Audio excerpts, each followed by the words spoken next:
In today's video, I'm going to teach you how to build a website wireframe in Miro.com. We'll walk through this process step by step to ensure you not only understand how to do it, but feel comfortable and confident in every click you make.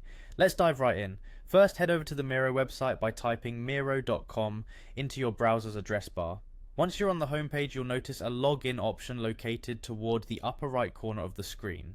Go ahead and click on that.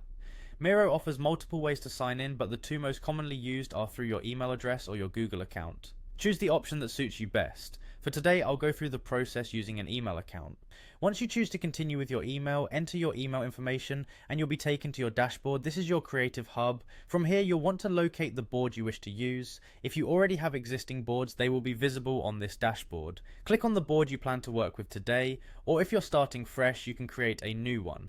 Now, with your chosen board open in front of you, notice the left-hand side of the screen. Here, you'll find a variety of tools and options available for your project. Click on Templates. This is where Miro shines, providing a plethora of pre-designed templates to explore.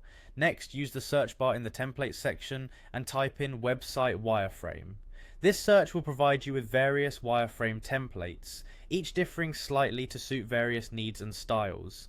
Take your time browsing through these options. When you find one that feels right, select it and then click Use Template. This action will place the template onto your board, ready for you to dive deeper into customization.